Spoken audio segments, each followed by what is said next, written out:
Welcome to study studio. और आज के इस वीडियो में हम बात करने वाले हैं BA program political science 5th semester. Subject है हमारा themes in comparative political theory. इसकी यूनिट 2 है पश्चिमी राजनीतिक चिंतक और चैप्टर 1 है हमारा नागरिकता पर अरस्तू के विचार। यूनिट 1 में इसलिए नहीं करा रहा, बहुत समझना पड़ेगा उसमें, और ये बाकी यूनिट्स ईजी भी हैं और इन यूनिट्स में से ज़्यादा क्वेश्चन आते हैं, यानी यूनिट 2 में से और यूनिट 3 में से। तो ये video due NC web regular दोनों के लिए है। और वीडियो स्टार्ट करने से पहले चैनल को सब्सक्राइब और वीडियो को लाइक करना ना भूलें। चलिए वीडियो को स्टार्ट करते हैं। सबसे पहले हम पढ़ेंगे अरस्तू के जीवन परिचय के बारे में। ठीक है। अरस्तू का जन्म यूनान के प्रतिष्ठित परिवार में 384 ईसा पूर्व स्टेगेरिया नामक नगर में हुआ था। यानी जो अरस्तू जो था उसका जन्म 384 ईसा पूर्व यानी ईसा मसीह से 384 साल पहले स्टेगेरिया नामक नगर में हुआ था, यानी ग्रीस में। ठीक है, जिसे हम यूनान भी कहते हैं। उसके पिता मैकडोनिया के राजा के चिकित्सक थे, यानी उसके पिता जो थे, मैकडोनिया का जो राजा था उसके क्या थे, डॉक्टर थे। ठीक है। 17 से 18 वर्ष की उम्र होने पर प्लेटो की एकेडमी में पढ़ने के लिए भेजा गया, जहाँ वे पढ़ते और पढ़ाते भी थे। अरस्तू की जब एज 18 हुई तो उसे कहाँ भेज दिया गया, प्लेटो की एकेडमी में पढ़ने के लिए, जहाँ वो पढ़ता भी था और पढ़ाता भी था। वह इस समय इतना प्रसिद्ध हो गया था कि उसे उस समय के मैकडोनिया के सम्राट फिलिप ने अपने पुत्र सिकंदर को पढ़ाने के लिए बुलाया था। यानी उसके ऐसे ऐसे विचार थे, ऐसे ऐसे विचार थे उसके, तो उससे प्रभावित होकर जो मैकडोनिया का जो सम्राट था जिसका नाम था फिलिप, उसने अपने बेटे यानी सिकंदर को पढ़ाने के लिए कहाँ बुलाया, मैकडोनिया बुलाया। सिकंदर यानी जिसे एलेक्जेंडर के नाम से भी जाना जाता है। ठीक है। वे प्लेटो के शिष्य व सिकंदर के गुरु थे।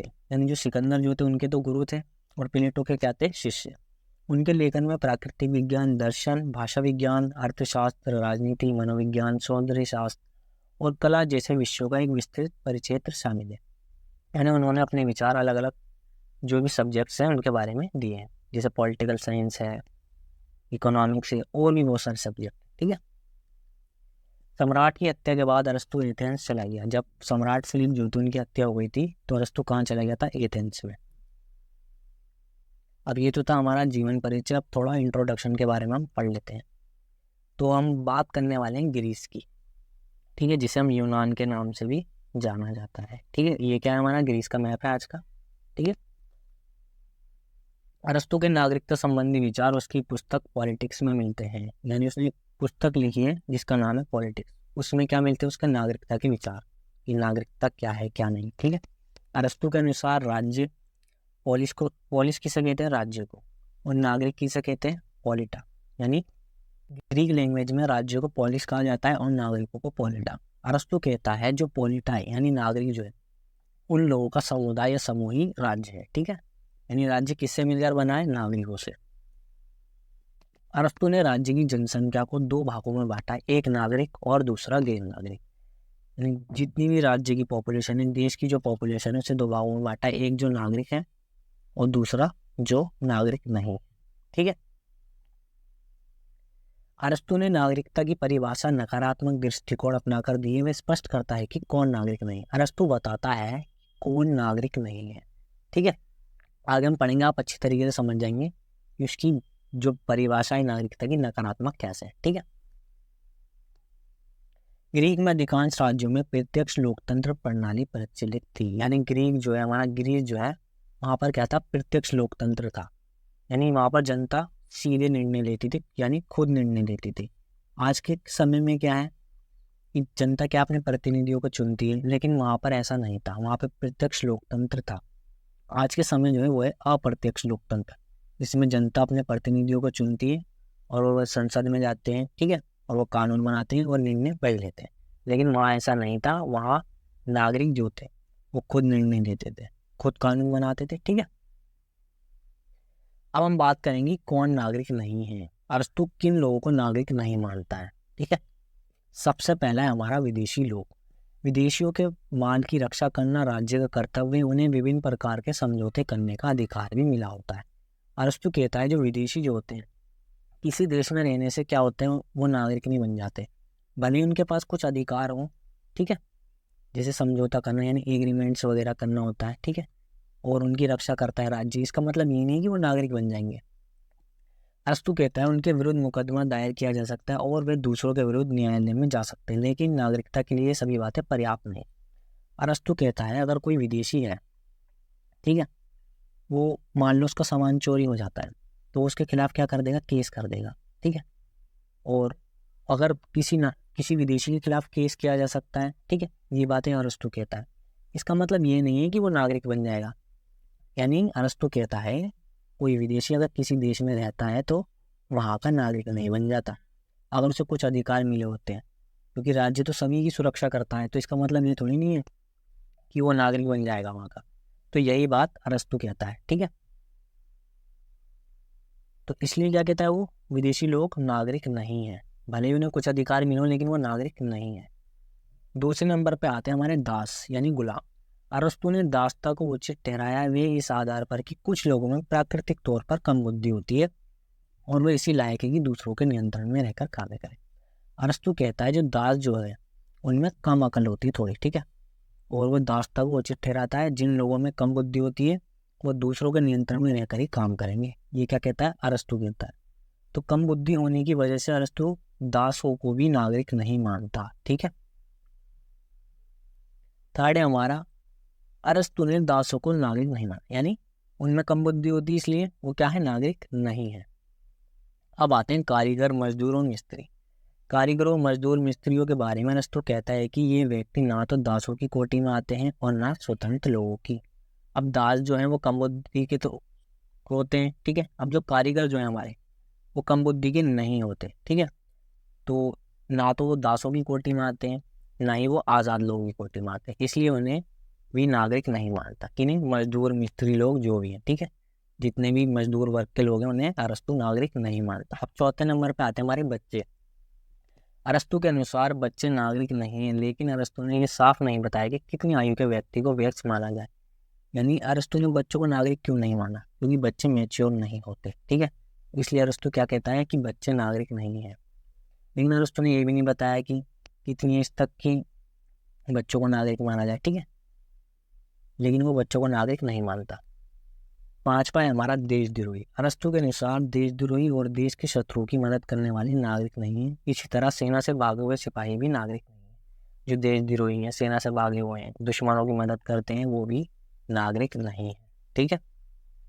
अगला है हमारा महिलाएं। अरस्तु महिलाओं को नागरिकता की श्रेणी में नहीं रखता। उसका मानना है कि स्त्री और पुरुष दोनों का कार्य क्षेत्र बटा हुआ है। पुरुष का कार्य क्षेत्र है सामाजिक और महिलाओं का घरेलू। यानी पुरुष का काम क्या होता है कि खाना, पैसा कमाना, और महिलाओं क्या होता है बच्चे पालना, घर के काम करना। अरस्तु क्या महिलाओं को नागरिक नहीं मानता। वो कहता है जब काम बटा हुआ है वो महिलाओं का काम है नहीं है, ठीक है।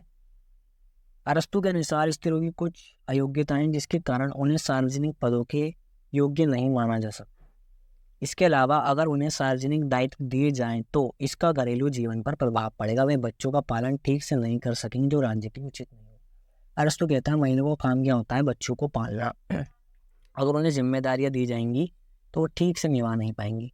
इससे किसका नुकसान होगा, राज्य का। इसलिए अरस्तु महिलाओं को भी नागरिक नहीं मानता। पहली बात मैं ये बता दूं, नागरिक का मतलब ये नहीं है कि आप नागरिक बन गए आपको कुछ नहीं करना। पहले यूनान में क्या होता था, नागरिक खुद कानून बनाते थे। मैंने ही बताया था प्रत्यक्ष लोकतंत्र होता था वहां पर, ठीक है। अब जो भी नागरिक होगा उसे काम करना पड़ेगा, यानी कानून बनाएगा, ठीक है, कानून बनाएगा। जो भी निर्णय लेने का कौन करेगा, नागरिक लेंगे। अब निर्णय लेने के लिए अरस्तु ने क्या क्या बता रहा है कि बच्चे भी नहीं है, बच्चे मैच्योर नहीं होते, देशद्रोहियों को भी अरस्तु नागरिक नहीं मान रहा। जो नागरिक नहीं हो निर्णय भी नहीं ले पाएगा किसी तरीके। महिलाओं को भी वो नागरिक नहीं मान रहा, ठीक है, क्योंकि वो शारीरिक रूप से कमज़ोर होती हैं, ठीक है, और बच्चों का पालना उनका काम होता है, ठीक है। ये बात प्रत्यक्ष लोकतंत्र की चल रही है, कभी आप कंफ्यूज हो जाओ, ठीक है। नेक्स्ट है हमारे बूढ़े या ओल्ड लोग जो भी हैं। अरस्तु वृद्ध या बूढ़े लोगों को भी नागरिकता से बाहर रखता है क्योंकि वे शारीरिक रूप से कमज़ोर होते हैं। अरस्तु कहता है जो हमारे बूढ़े लोग हैं वो नागरिक नहीं हो सकते क्योंकि वो शारीरिक रूप से कमज़ोर होते हैं और वो अपनी जिम्मेदारी नहीं निभा पाएंगे। क्योंकि प्रत्यक्ष लोकतंत्र में क्या होता है, नागरिक ही खुद निर्णय लेते हैं। मैंने पहले भी बताया, अब भी मैं बता रहा हूँ।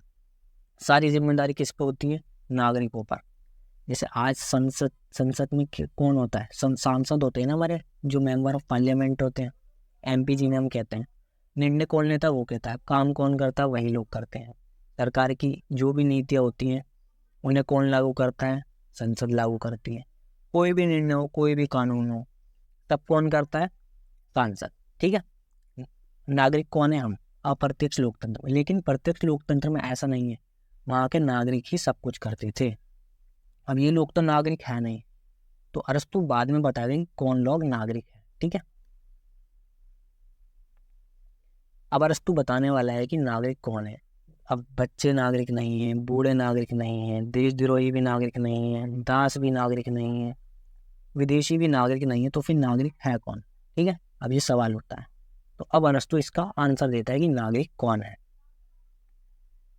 अरस्तु के अनुसार नागरिक उसे कहेंगे जो प्रशासनिक कार्य में भाग लेता है, यानी जो भी प्रशासनिक कार्य करता है, जो भी प्रशासनिक कार्य में है, वही नागरिक है। ठीक है। जिसके पास ये तीन अधिकार हो, और वो तीन अधिकार कौन से हैं? अरस्तु बताता है। विधायी शक्तियाँ, यानी उसके पास कानून बनाने का अधिकार हो। ठीक है। संसद क्या करती है? हमारी कानून बनाती है। ठीक है। कानून कौन बनाती है? हमारी संसद। और कौन होता है उसके अंदर? सांसद जो होता है। ठीक है। प्रत्यक्ष लोकतंत्र में नागरिक होते हैं, लेकिन अप्रत्यक्ष में नागरिक नहीं होते, बल्कि उनके प्रतिनिधि होते हैं।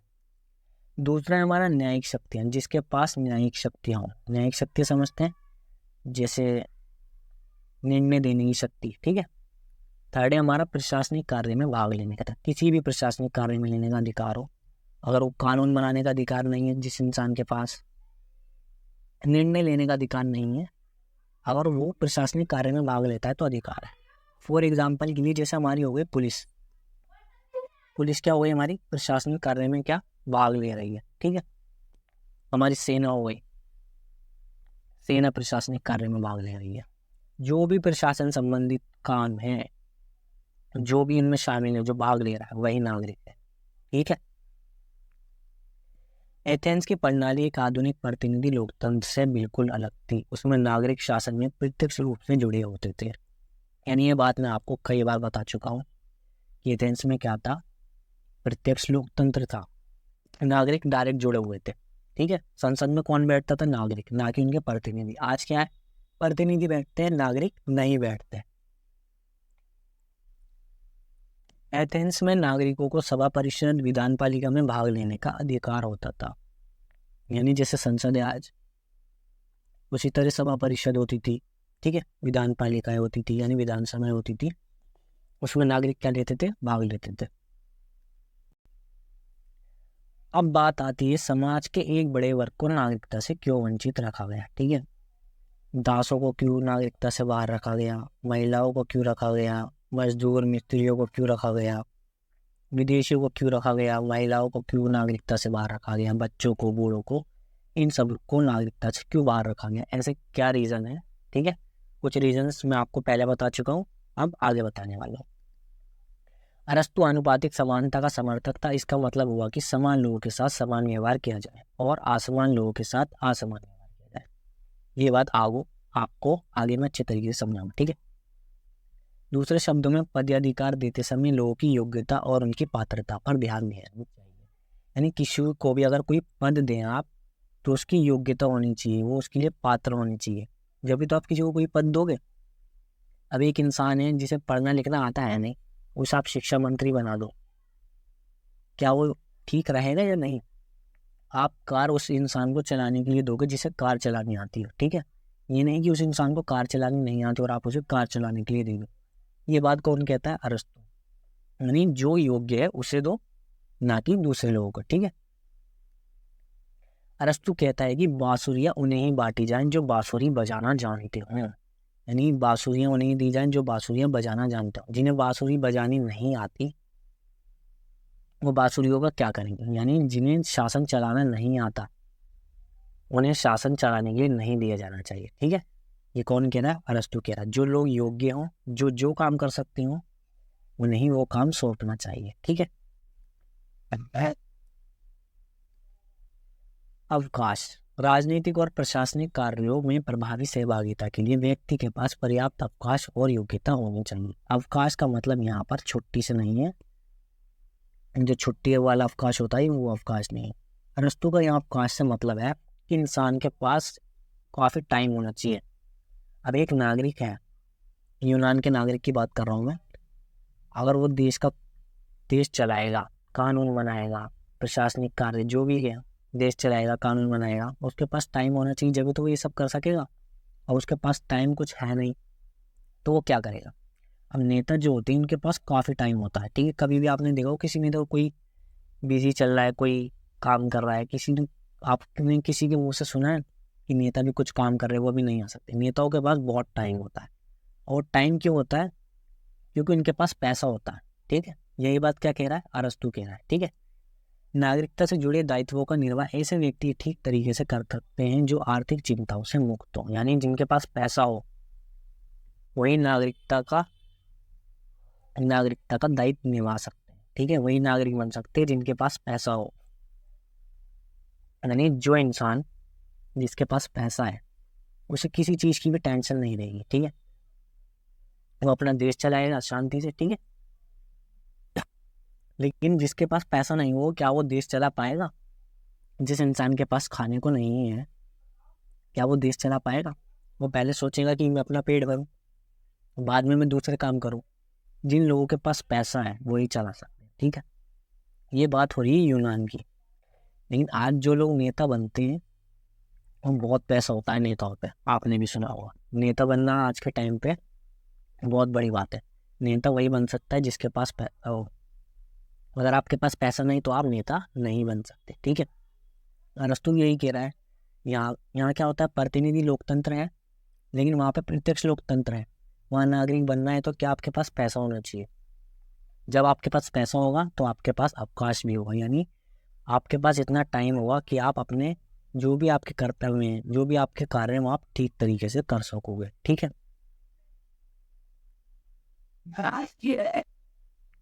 कारीगरों, शिल्पियों तथा मजदूरों या अन्य श्रमजीवियों वर्गों को नागरिकता से इसलिए वंचित रखा गया है क्योंकि उनके पास पर्याप्त अवकाश नहीं। कारीगरों के पास, श्रमजीवियों के पास, जो भी मजदूरी करते हैं उनके पास क्या होता है? टाइम नहीं होता। इतना टाइम, वैसे तो छुट्टी होती है लेकिन पर्याप्त इतना टाइम नहीं होता कि वो आराम से ज़िंदगी गुजार सके, ठीक है। क्योंकि उनके पास क्या होता है? पैसा नहीं होता। क्योंकि वो क्या खाने पीने कमाने के लिए लगे रहते हैं। कोई इंसान अपना पेट भरेगा या फिर नेता बनेगा। एक इंसान है जिसके पास कुछ भी नहीं है, वो अपना टाइम खराब क्यों करेगा नेता बनने के लिए? ना तो उसके पास पैसा ना कुछ, क्या पता वो आगे जीते ना जीते, ठीक है। तो यही बात अरस्तु कह रहा है कि जो मजदूर वर्ग जो हैं, कारीगर हैं, शिल्पी हैं, उनके पास इतना टाइम नहीं होता कि वो नागरिक बन सके, ठीक है। नागरिक तो जब ही बनेंगे जब अवकाश होगा। अरस्तु क्या बात कर रहा है यहाँ पे? अवकाश होना चाहिए उस इंसान के पास अगर नागरिक बनना है तो, क्योंकि इनके पास अवकाश होता ही नहीं। क्योंकि ना तो ये दास है, पहले मैंने बताया कि ये दास की श्रेणी में भी नहीं आते। इन्हें भी नागरिकता दे देता है अरस्तु के अनुसार उसके जो विचार हैं, लेकिन वो मना कर रहा है क्योंकि यहाँ उनके पास अवकाश नहीं है, यानी उनके पास इतना टाइम नहीं है, ठीक है। जबकि दासों में सोचने समझने की क्षमता नहीं होती, इसलिए उन्हें नागरिकता से बाहर रखा गया है। अरस्तु कह रहा है जो दास जो है, हमारे गुलाम जो है, उनके पास सोचने समझने की क्षमता नहीं होती। अगर सोचने समझने की क्षमता होती तो आज किसी के गुलाम नहीं होते, इसलिए इन्हें नागरिकता से उसने बाहर रखा है, ठीक है। जिस इंसान में समझ ही नहीं है, क्या उसे देश चलाने के लिए आप देंगे? नहीं, क्योंकि उस टाइम पे यूनान में देश कौन चलाता था? वहाँ के नागरिक चलाते थे। अरस्तु के अनुसार एक अच्छे नागरिक के गुण क्या हैं? आपने बात कर ली कि नागरिक कौन नहीं है और नागरिक कौन है। अब सुन लेते हैं कि उसके अनुसार अच्छे नागरिक कौन है। अरस्तु ने राज्य की तुलना एक जहाज से की है। तो कहता है कि जहाज को चलाने के लिए एक बड़ा जत्था होता है जिसमें बहुत से व्यक्ति शामिल हैं। यानी एक जहाज में एक नाव चलाने वाला होता है, बहुत सारे लोग होते हैं उसमें, और सबके कार्य क्या होते हैं? अलग अलग होते हैं। इसलिए देश को चलाने के लिए भी सबको अलग अलग काम सौंपे जाए, ठीक है। कोई किस काम में माहिर है, कोई किसी काम में माहिर है, ठीक है। इनमें से प्रत्येक के पास एक खास हुनर होता है, परंतु जहाज की सुरक्षा की जिम्मेदारी सभी पर है। यानी सभी के पास कोई खास हुनर होता है, किसी को कुछ आता है, किसी को कुछ आता है। कोई खाना अच्छा बनाता है, ठीक है, कोई गाड़ी अच्छी ठीक करता है, कोई जहाज़ अच्छा चलाता है, ये सभी के पास हुनर है। लेकिन जो जहाज़ की जो सुरक्षा की जिम्मेदारी वो तो सभी पर है, क्योंकि जहाज़ में सभी बैठे हुए हैं, ठीक है। इसी प्रकार विधायी, प्रशासनिक और न्यायिक कार्यों के लिए अलग अलग तरह की योग्यताएं चाहिए, लेकिन कुछ गुण ऐसे हैं जो नागरिकों में होने चाहिए। यानी विधायी शक्तियाँ और न्याय प्रशासनिक शक्तियाँ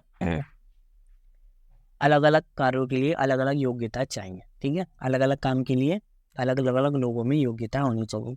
लेकिन अरस्तु कुछ ऐसे गुणों के बारे में बात करता है जो सभी में होने चाहिए, ठीक है। वो पहला है हमारा, नागरिकों को शिक्षित होना चाहिए। अरस्तु ने नागरिकों की शिक्षा पर बहुत बल दिया है, ठीक है। वो कहता है नागरिक अगर शिक्षित होंगे तो वो देश अच्छा चला सकेंगे। वो शिक्षा को कला मानता है, ठीक है। नागरिकों में समझदारी, नागरिक समझदार होने चाहिए। समझदार होंगे जब भी तो फैसला लेंगे ठीक तरीके से। लेकिन आज के समय में फैसला कौन लेता है हमारे यहाँ? हमारे MP लेते हैं या विधायक लेते हैं। लेकिन वहाँ तो नागरिक लेते थे, क्योंकि वहाँ क्या था? प्रत्यक्ष लोकतंत्र था। साहसी और संयमी होने चाहिए, ठीक है।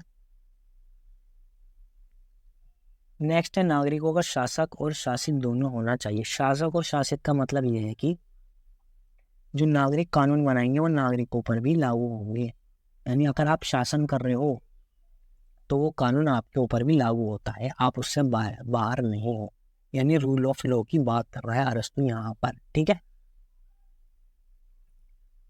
यानी आप शासक भी हो और शासित भी। आप शासन भी कर रहे हो और आपके ऊपर शासन भी हो रहा है। यानी जो आप कानून बनाओगे वो आप पर भी लागू होगा, ठीक है। पर्याप्त अवकाश, अवकाश के बारे में मैं पहले बता चुका हूँ। पर्याप्त अवकाश होना चाहिए नागरिकों के पास, ठीक है।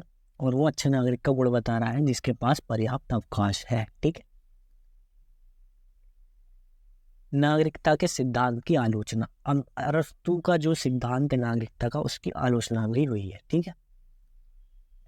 दास प्रथा के समर्थन में अरस्तु की दलील को आज कोई स्वीकार नहीं करेगा। यानी अरस्तु क्या था? दास प्रथा का समर्थक था। यानी जो लोग कम बुद्धि के उन्हें दास बनाओ, अपने नियंत्रण में रखो, जो मर्जी करना है करो, ठीक है। लेकिन आज के समय में क्या कोई किसी को गुलाम बना सकता है? नहीं बना सकता। और आज इस बात को कोई स्वीकार भी नहीं करेगा। इस बात पर भी अरस्तु की क्या की जाती है? आलोचना, कि वो दास प्रथा का समर्थन करता है। नेक्स्ट है, अरस्तु का कहना है कि सर्वाधिक अच्छी शासन प्रणाली कुलीन तंत्र है।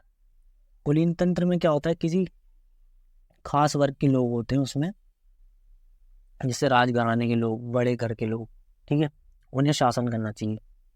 क्यों करना चाहिए? अरस्तु कहता है कि उन्हें शिक्षा अच्छी मिलती है, जो राजघराने का होता है अच्छी शिक्षा मिलती है, और राज्य के कार्य वो अच्छे कर सकता है, और उसमें योग्यता भी होती है, ठीक है। उसे एक्सपीरियंस भी होता है देश चलाने के लिए। लेकिन वो लोकतंत्र को उचित नहीं मानता, वो कुलीन तंत्र को उचित मानता है, ठीक है। इस बात पर भी अरस्तु की आलोचना की गई है, क्योंकि ये जरूरी नहीं है कोई राजा है तो उसका बेटा भी राजा ही हो। एक राजा अच्छा शासन करता है, क्या उसका बेटा भी अच्छा शासन करेगा? नहीं। जिस इंसान में योग्यता होगी वही करेगा। लेकिन अरस्तु कहता है अगर राजा का बेटा है तो राजा के भी गुण होंगे उसमें। लेकिन ये बात ठीक नहीं, जरूरी नहीं है राजा के जो अंदर गुण है वो राजा के बेटे के अंदर भी हो, ठीक है।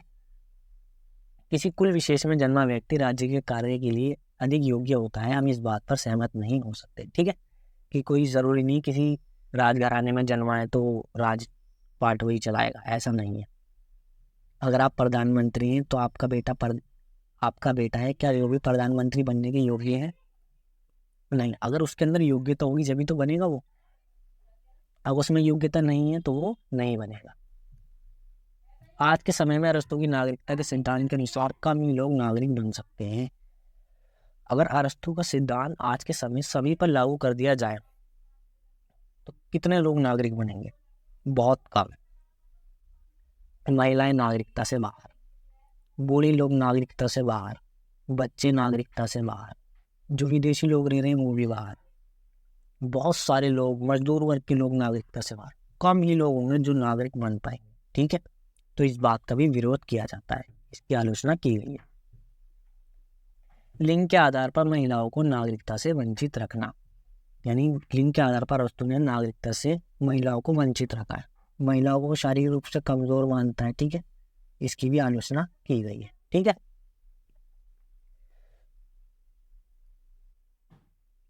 और वीडियो अच्छी लगी हो तो चैनल को सब्सक्राइब और वीडियो को लाइक करना ना भूलें। अगर आप वीडियो को ज़्यादा से ज़्यादा शेयर करते हो तो मैं आगे के भी पार्ट्स इसके जल्दी जल्दी बनाना चाहूँगा। और अरस्तु का ये वाला चैप्टर नागरिकता का कंप्लीट हो चुका है। तो मिलते हैं फिर नेक्स्ट वीडियो में। Thanks for watching.